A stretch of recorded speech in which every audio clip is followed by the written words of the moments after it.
आज चंदन यात्रार बा चड़क यात्रार तृतीय अर्घर शेष प्रहर ए शेष प्रहर तृतीय अर्घ पाँच भक्त और श्रद्धालु मैंने बाबा चंद्रेश्वर ये जो चड़क यात्रा चली ये चड़क यात्रा देखु जो पाट भक्ता श्री बेकेड़ी पाट भक्ता श्री बेकेड़ी बर्तमान मंडप में विराजमान सी होती बाबा चंद्रेश्वर प्रतिनिधि से चंद्रेश्वर प्रतिनिधि भाव एठी श्री बेकेड़ी और पाट भक्ता भक्त मान जो मैंने व्रत धारण कर दौरान श्रद्धार दौरान अर्घ्य दौरान तेणु ये श्रद्धार अर्घ्य दिन तमाम जितेबाला से अपेक्षा करी था अर्घ्य टिकक पाइबापी निर्जल उपवास था हाथ में धरी था सी कषा फल हाथ में धरी था सी दुब हाथ में धरी था सी अरुआ चाउल दुब आउ कषा फल धरी रही था अपेक्षा करें श्री बेकेड़ी केतबेले पाट भक्ता उठे मंडप उपर को से अर्घ्य प्रदान करेंगे तेणु ये जो तपस्यार ये जो व्रत ये जो साधनार व्रत ये सही साधनार व्रत जहाँ को कि देह को कष्ट देकरी प्रभु को संतुष्ट करके वर प्राप्ति होता है तेणु आज से चड़क यात्रार आज हूँ तृतीय अर्घ्यर शेष प्रहर देखु जे पाट भक्त जो से मंडप उपर दौरान अर्घ्य केमी भक्त मैंने अर्घ्य पाइबा व्रत समापन कर फेरी जाती तो एमती प्रत्येक दिन 13 दिन धरिके चलो आज हूँ तृतीय अर्घ्य आसंता काली रही द्वितीय अर्घ्य तो द्वितीय अर्घ्य रही नील पर्व रही प्रथम अर्घ्य मान समापन दिवस रही पाट यात्रा तेणु पाट यात्रा हूँ चड़क यात्रा प्रमुख अध्याय तेणु प्रमुख अध्याय बर्तमान पाट भक्ता माने जो मैंने पाटुआ होता से देहरे कंटा फोड़िक देहरे कंटा भोकी से प्रभु पाखे तपस्या करते आज देखु पाट भक्ता और श्री बेकेड़ी केमी अर्घ्य प्रदान कर जो कुंडर जो अर्घ्य दि जाऊँगी ये हूँ अर्घ्य प्रभु चंद्रेश्वर अर्घ्य व्रत समापन आज व्रत समापन होती अर्घ्य पाँच श्रद्धालु मैंने तेणु आज जो पर्वर ये जो आज कामिनी विवाह थिला तृतीय अर्घ्यर शेष प्रहर चली अर्घ्यदान ये अर्घ्यदान होची चड़क पर्व गोटे परंपरा प्रत्येक दिन भक्त माने उपवास रही निर्जल उपवास रही अर्घ्य प्रदान करिथांती अरुआ चाउल कषा फल और दुब रे से पाट भक्त और श्री बेकेड़ी को अर्घ्य प्रदान करिथांती एवं ये अर्घ्य प्रदान होची ये चड़क पर्वर भक्त मानकर आउ गोटे परंपरा एथिरे से चाउल कषा फल एवं दुब ये समस्त द्रव्य को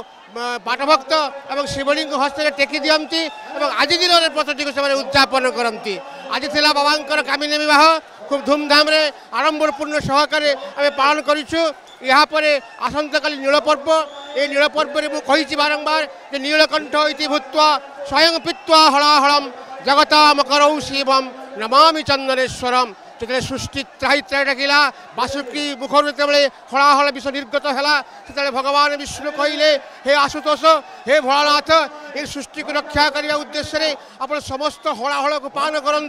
और ना सृष्टि ध्वंस पाइज समुद्र मंथन है देवता और असुर मैंने बासुकी सर्प को रज्जु करी मंदर पर्वत को खुआ कर समुद्र मंथन कले निर्गत होता समस्त हलाहल को स्वयं भोलानाथ कंठस्थ कर अन्य नाम नीलकंठ तेणु से नीलकंठ होता जो नील पर्व को आसंता काली पालन कर आसंता काली नील पर्व हम जेहेतु हलाहल विष को पान करते तेणु हलाहल विष पान कर नीलकंठ पलटि से नीलकंठर पर्व हूँ आसंता काली नील पर्व आज श्री बेकेड़ी जो अर्घ्य दान कर कौन से फिंगुं जोटा आमर भक्त माने जो सारा दिन जो उपवास रही शिव को जो भक्ति भावना कर शेष कषा फल अरुआ चाउल जो फिंगिला जो अर्घटा को जो अर्घ सारा दिन काटी जाऊँगी आसंता काली जो नील पर्व कथा कहते जिते आमर समुद्र मंथन है देवता और असुर मान भितर प्रथम हलाहल विष भी बाहरी जोटा कि स्वर्ग मर्त पाताल को रक्षा करने शिव सारा भक्षण कर नीलकंठ होते नाम नीलकंठ आमर नील पोखरी एवं जो स्तंभिकाट अच्छी शिव और दुर्गा प्रतिभू नील ପାଟକୁ ଉଠେଇକି ଯିଏ ଯାର ମନସ୍କାମନା କଲେ ସେମାନେ ପାଇପାରନ୍ତି। ଆପଣ ଶୁଣୁଥିଲେ ଯେ ହଳାହଳ ବିଷ, ଏ ହଳାହଳ ବିଷକୁ ପାନ କରି ପ୍ରଭୁ ପାଲଟି ଥିଲେ ନୀଳକଣ୍ଠ। ତେଣୁ ବାବା ଚନ୍ଦନେଶ୍ୱର ଏଇଠୁ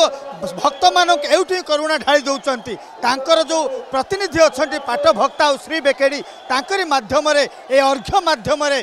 ତାଙ୍କୁ ଭକ୍ତମାନଙ୍କୁ ଦେଉଛନ୍ତି, କୃପାର ଅର୍ଘ୍ୟ ଦେଉଛନ୍ତି। ତ ଆଜି ଗୋଟିଏ ଦିନରେ ଶେଷ ହେବ ଏବଂ ପ୍ରତ୍ୟେକ ଦିନ ଏମିତି ସନ୍ଧ୍ୟାରେ ବ୍ରତ ସମାପନ ବେଳେ ପ୍ରଭୁଙ୍କ ପାଖରୁ ଅର୍ଘ୍ୟ ପାଇବା ପରେ ତାପରେ ଶ୍ରଦ୍ଧାଳୁମାନେ ଭକ୍ତମାନେ ଫେରିଯାଆନ୍ତି ତାଙ୍କ ଘରକୁ। ପୁଣି ଆସନ୍ତାକାଲି ସେ ନିର୍ଜଳ ଉପବାସ ରଖନ୍ତି। ଏମିତି 13 ଦିନ ଧରି ଚାଲେ। ଯାହା ନୀଳ କଥା, ନୀଳ ପୋଖରୀ କଥା କହୁଥିଲେ, ନୀଳକଣ୍ଠ କଥା କହୁଥିଲି, ତାହା ମଧ୍ୟ ଶୁଣିଲେ। ତାପରେ ଆସି ଯେ ପ୍ରମୁଖ ଯାତ୍ରାର ପ୍ରମୁଖ ପର୍ବ ହେଉଛି ପାଟ ପର୍ବ। ତେଣୁ ତାହା ମଧ୍ୟ ପ୍ରଥମ ଅର୍ଘ୍ୟ ଦିନ ରହିଛି, ତାମାନେ ପହର ଦିନ ରହିଛି ଏବଂ ପ୍ରଥମ ଅର୍ଘ୍ୟ ଦିନ ସେଦିନ ଯେତେବେଳେ ଯେଉଁମାନେ ବ୍ରତ ଧାରଣ କରିଥାନ୍ତି, ଯେଉଁମାନେ ମାନସିକ କରିଥାନ୍ତି, କିଏ 100 କଣ୍ଟାକୁ ଜୀବରେ ଧାରଣ କରିଥାଏ, କିଏ 1000 କଣ୍ଟାକୁ ଶରୀରରେ ଧାରଣ କରିଥାଏ, କିଏ 5000 କଣ୍ଟାକୁ ମଧ୍ୟ ଶରୀରରେ ଧାରଣ କରିଥାଏ ଏବଂ ଫୁଲରେ ସଜେଇକିରି ପ୍ରଭୁଙ୍କ ପାଖରେ ବାବା ଚନ୍ଦନେଶ୍ୱରଙ୍କ ପାଖରେ ନିଜକୁ ସମର୍ପଣ କରିଥାନ୍ତି, ସାଧନା କରିଥାନ୍ତି। ସାଧନା କରିକିରି ତାପରେ ସେ ଏଇ ବ୍ରତ ରଖିଥାନ୍ତି ଏବଂ ସେଠୁ ଶୋଭାଯାତ୍ରାରେ ପ୍ରଭୁଙ୍କ ପାଖକୁ ଆସିଥାନ୍ତି ଏବଂ ପ୍ରଭୁ ହାକଣ୍ଡ ପୋଖରୀ ପାଖରୁ ବାହାରିବେ ଏବଂ ପ୍ରଭୁଙ୍କ ପାଖରେ ପହଞ୍ଚିବା ପରେ ତାଙ୍କର ଯାଇକି ପାଟ ଭକ୍ତ ସମାପନ ହେବ, ବ୍ରତ ସମାପନ ହୁଏ। ତେଣୁ ଏ ଯେଉଁ ନୀଳ ପର୍ବ କଥା କୁହନ୍ତୁ ବା ପାଟ ପର୍ବ କଥା କୁହନ୍ତୁ, ଏ ଦୁଇଟି ପ୍ରମୁଖ ପର୍ବ ହେଉଛି ପ୍ରଭୁ ଚନ୍ଦନେଶ୍ୱରଙ୍କର ଚଡ଼କ ଯାତ୍ରାରେ। ତେଣୁ ଆଜି ସରିଛି ତୃତୀୟ ଅର୍ଘ୍ୟ, ଆସନ୍ତାକାଲି ଦ୍ୱିତୀୟ ଅର୍ଘ୍ୟ ଏବଂ ଶେଷ ଦିନ ପ୍ରଥମ ଅର୍ଘ୍ୟ ବା ପାଟ ଯାତ୍ରା। ଚନ୍ଦନେଶ୍ୱର କ୍ୟାମେରା ପର୍ସନ ଭବାନୀ ଶଙ୍କରଙ୍କ ସହିତ ଶମ୍ଭୁରାଜ ଦାସ, ରାଜକିଶୋର ବେହେରା, ନନ୍ଦିଘୋଷ ଟିଭି।